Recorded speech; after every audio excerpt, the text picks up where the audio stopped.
nakikita kasi natin, Mr. Chair, na nawawala yung impartiality ng mga prosecutors din dahil DOJ mismo ay member ng NTF-ELCAC at ang ATC po. Madam Chair, Mr. Chairman, the Department of Justice has to be objective in what it does. Partiality is a point of view that many of us may have a different definition of, because we are partial to victims of crimes. If that is the only thing that we have to do, we have to state that we are very partial to victims of crimes. But we are very objective in what we do as to the culpability of people. We will not bring anybody to court without any evidence that will back up our claim. In fact, we already have established a higher modicum of evidence for the next few months that will be introduced to the public. We always talk about probable cause, Madam Chair, but actually the bigger modicum of evidence that we want to introduce is a reasonable certainty of conviction that based on the evidence available to the prosecutor. That's why we are not. We are objective in what we do, but we are not impartial. We are very partial to the victims of crimes, Madam Chair. Madam Castro. Mr. Chair, kasi alam mo may mga example na tayo na meron, Mr. Chair. Nung for example itong last May 2023, Bangged RTC Branch 2 acquitted CPA chairperson, yung CPA po Cordillera People's Alliance, chairperson Windel Bulingit and 6 others due to lack of probable cause. Last July 17, 2023, MTC Manila Branch 47 granted demurrer to evidence resulting to the acquittal of May Nasino and others. So bakit po, Mr. Chair, kung sinasabi ninyong partial kayo sa mga victims, may bakit sa level pa lang ng prosecutor hindi na di-dismiss yung kaso? At alam niyo po itong si May Reyna Nasino, namatayan pa po ito, Mr. Secretary ng anak. So at nakakulong siya for 3 years. Nakulong siya for 3 years na talagang hindi naman napatunayan yung kanyang kaso. Thank you, Mr. Chair. The burden of proof in criminal cases is proof beyond reasonable doubt.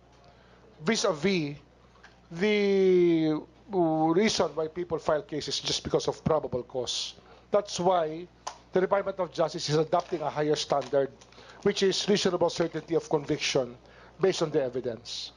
And Madam Chair, we cannot win all the cases. These cases were filed prior to our coming into the DOJ, and we just have to roll with the punches.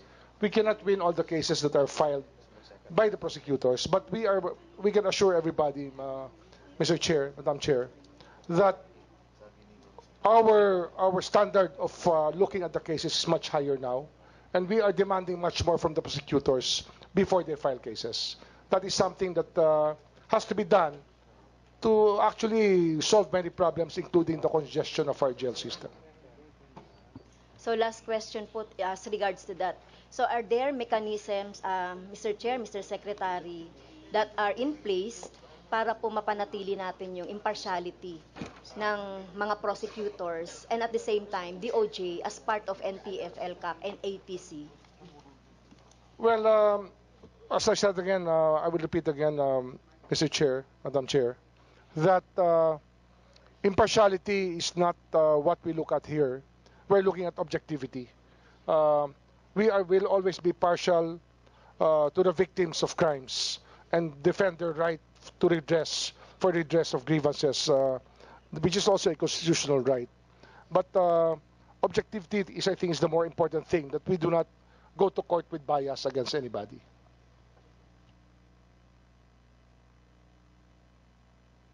Thank you very much. No, may I continue, Mr. Chair? Okay. I still have questions. So, next topic po, drug-related killings in the Marcos administration for year 1. So, as of our data, we have data gathered, no? As of June 30, 2023, there are 342 drug-related killings, or that is 0.9 killings per day. the number is higher compared to the last term of President Duterte. 302 drug killings a day, or 302 drug killings, or 0.8% a day. So, ito po yung yung data. Killed by state agents 160, killed by non-state agents 42, unidentified 105, and unknown 35. So, ang question po ay, ang DOJ po ba ay iniimbestigahan itong kaso na to? Kasi alam ko, Mr. Chair, meron tayong certain period of time para ma-inquest itong mga kaso na ito. Lalo na yung mga drug-related, human rights violations, katulad nung case nung bata ni Jemboy. So, yun ang unang tanong po. So, meron po ba tayong inquest ba ng DOJ itong mga kaso na ito na drug-related and others po? Depende po yan sa kaso kung ito'y darating po sa amin, dadalhin po ng ating law enforcement agencies.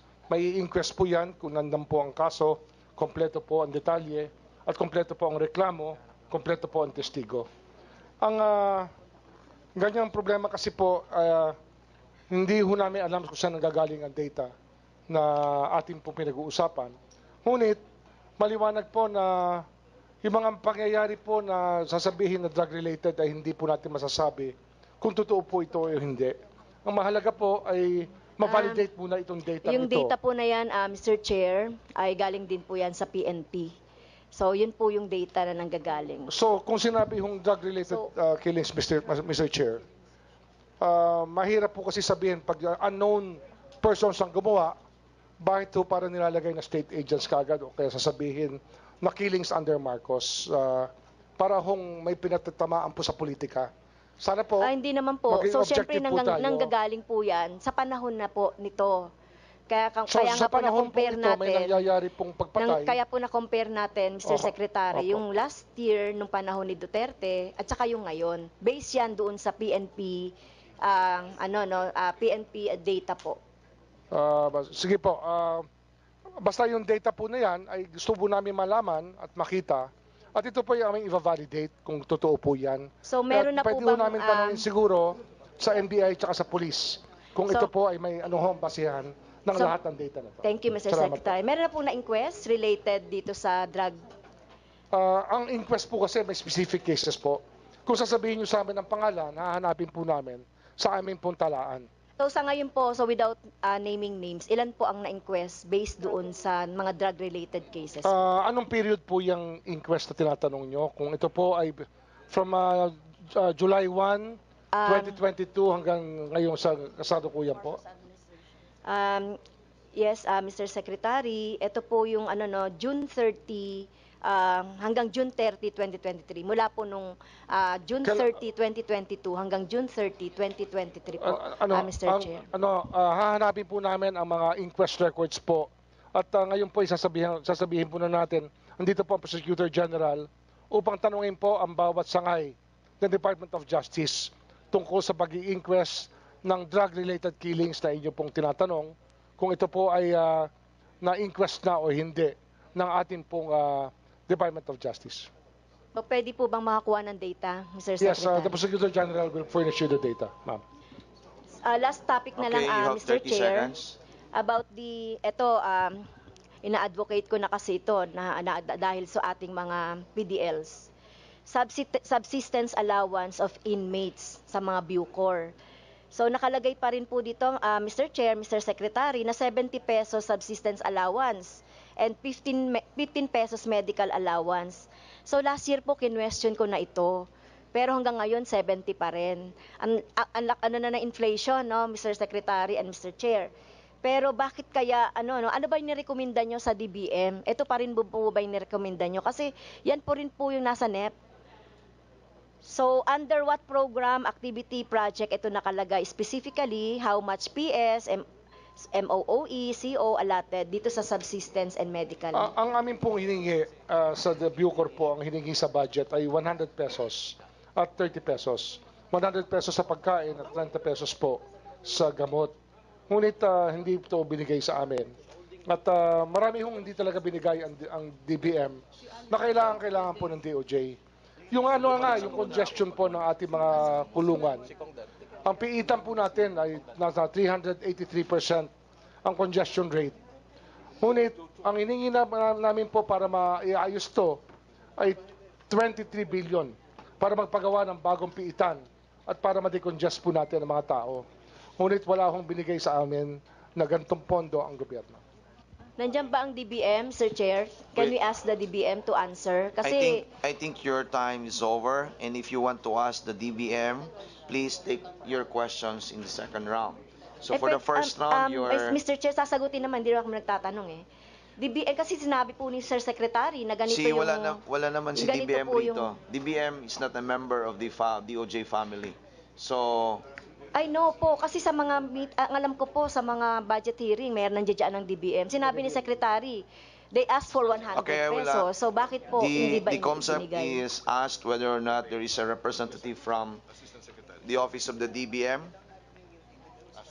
I am so sorry you are not recognized earlier, so you may answer. There is no more question to be asked. The good Congress, the representative is no longer allowed to ask further question. But on the last question, please, Mary Ann de la Vega from the office of DBM, you may answer the question of the good representative Castro.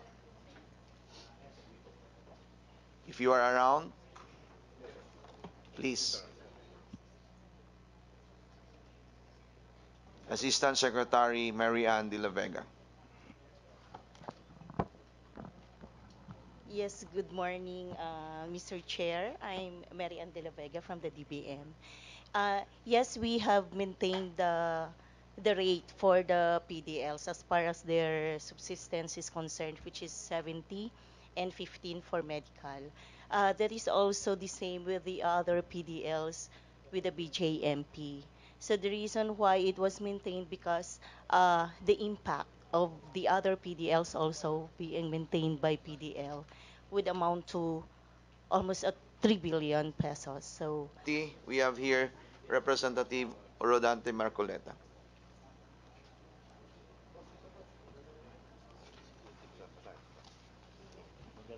Maraming salamat po, Mr. Chair. How many questions should a friend ask a good friend?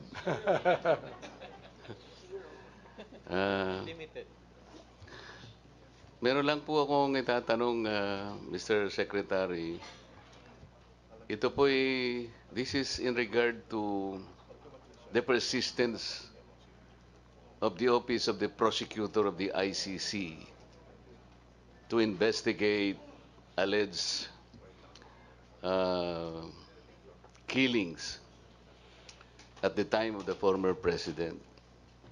President Marcos already made a statement on this, that we are done with the ICC. And considering that the appeal filed by the Office of the Solicitor General was denied, but obviously we know that the denial was not unanimous. It's a 3-2 decision.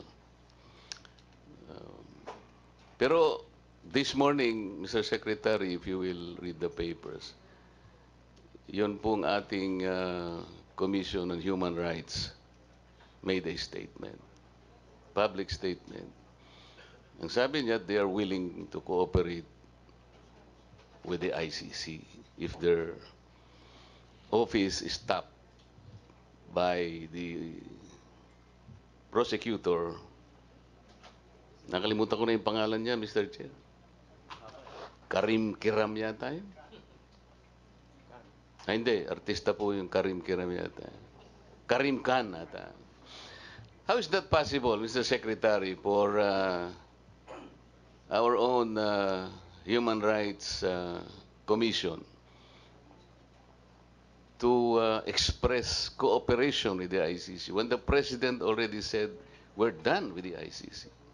How do you think they will proceed, sir? Mr. Chairman, I think that the Commission on Human Rights is an independent constitutional commission, but it has to respect the other branches of government that are there. And when the executive was already given the statement or its own commitment, I believe that it is their duty to consult first with the executive regarding this matter, because we have to speak with one voice as a country.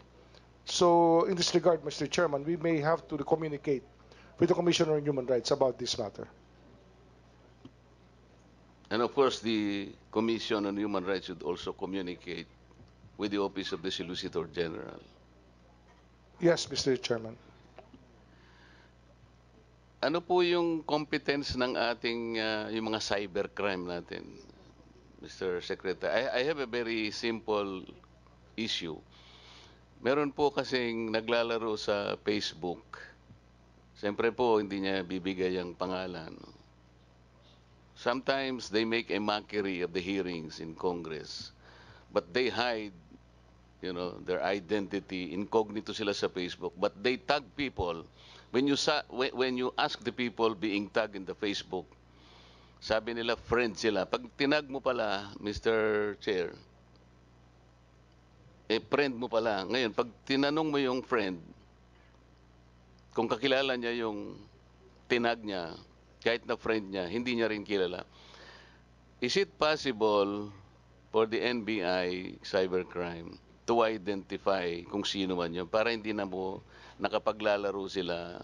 Hindi naman po kami nasasaktan, Mr. Secretary. Kaya lang, I think it's more on protecting the institution. Pinagtatawanan nila kami na, well, they have all the rights sana, but not the institution. Sana, kung matulungan nyo kami, is it possible to identify them? Kasi kung ako lang, talagang mahihirapan po ako. Kung ABS-CBN lang sana yon, Mr. Secretary, medyo madadali tayo. Salamat po. Ano ho kaya ho kausapin? Ginagawa ho namin dito, kinakausap po namin ng Facebook. Meron ho kami yung opisina namin ng cybercrime within the DOJ talks to Facebook about taking down several posts that may be damaging to other people. And most of the time, we are obliged naman. Obliged naman po kami ng Facebook. So pwede ho yan. I think that it can be done. But the biggest anti-cybercrime office right now with the budget is actually the Philippine National Police. The anti-cybercrime group of the PNP is the biggest right now in the country. Ang NBI po, maliit po ang aming, hindi ho ganun kalaki ang aming capability pa. But we're trying to build up our capabilities sa cybercrime. And the same thing with DOJ, as we are trying to reorganize the offices of the DOJ so that we can be more responsive to the times, because 70% of the crimes now have a cybercrime component. And that's why we have to adjust our approach to crimes, Mr. Chairman. So ma-identify po natin sila, Mr. Secretary. Basta Yun lang po ibigay yung mo sa point. amin ang data tungkol sa reklamo, ay sisikapin po namin na malaman po Ma-identify. lahat. Opo. Salamat po, Mr. Chair. I'm done. Thank you very much, Manuel.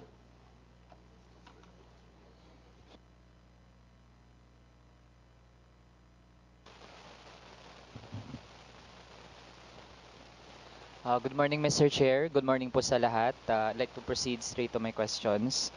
Sa Philippine human rights situation po noong 2020, nabanggit po doon na 9 years since nabuo yung Task Force AO35 on EJK, desaparecidos, torture, and other human rights violations. 13 cases lang po yung nag-result sa conviction. That is 3% ng 385 cases. Nagsabi din po yung CHR na yung Interagency Committee on its own ay hindi po nakapag-produce ng conviction. So, ina-acknowledge po ba ng DOJ na mabagal tayo sa pagpapanagot dun sa mga perpetrators? Basta wala hong testigo, mahirap pong magdemanda. Ang kailangan po namin kooperasyon ng bawat Pilipino sa bagay na ito.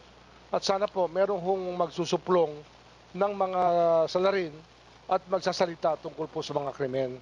Kung meron pong testigo, meron pong kaso. Yan po ang talagang takbo po ng sistema ng hustisya natin sa Pilipinas.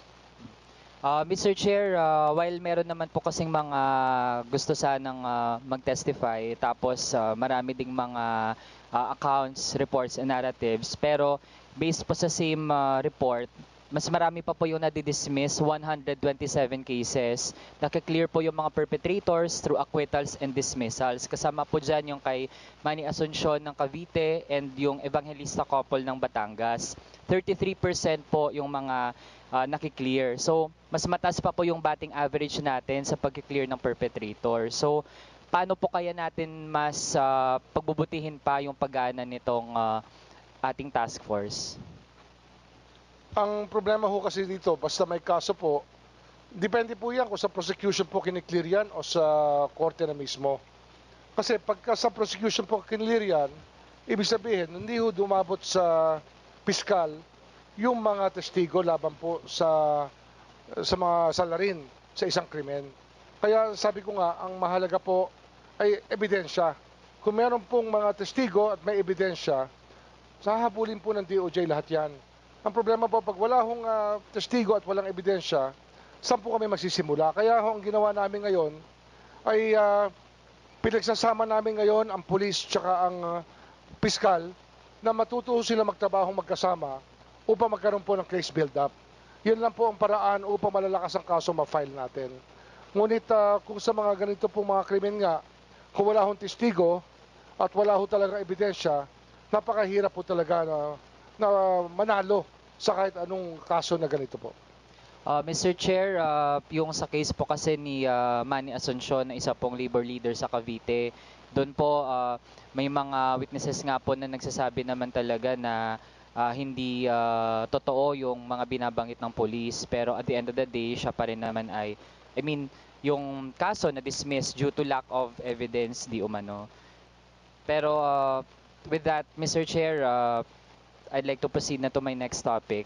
Ito naman ay tungkol sa ating drug war.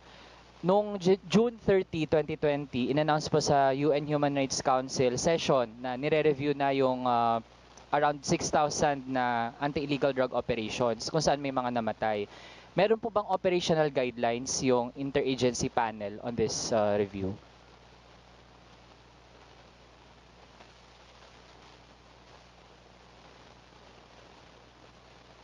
Ang interagency panel po, ang DOJ review panel po ay aming nireconvene na, binubuo na namin ulit ito upang pag-aralan po yung mga kasong yan. Ngayon, yung guidelines po niyan ay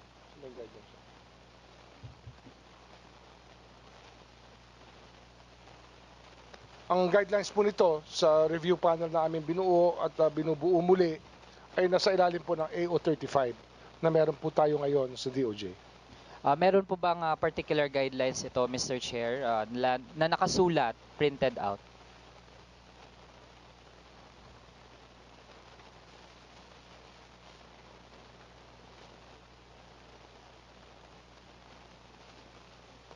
Titingnan ko po muna at aalamin ko sa ating pong kasama rito. Meron po tayong operational guidelines sa AO35. Duly noted, Mr. Chair. Would like to request na lang po na yung office po natin sa Kabataan and of course yung committee ma-furnish po ng copy ng written operational guidelines ng We will review. comply, Mr. Chair. Thank you, Mr. Chair. Na-announce din po noong January 2021 na meron ng initial report na submit po kay dating Pangulong Duterte pero hindi pa naisa sa publiko yung initial report. Mari po bang malaman kailan ito pwedeng maisa publiko?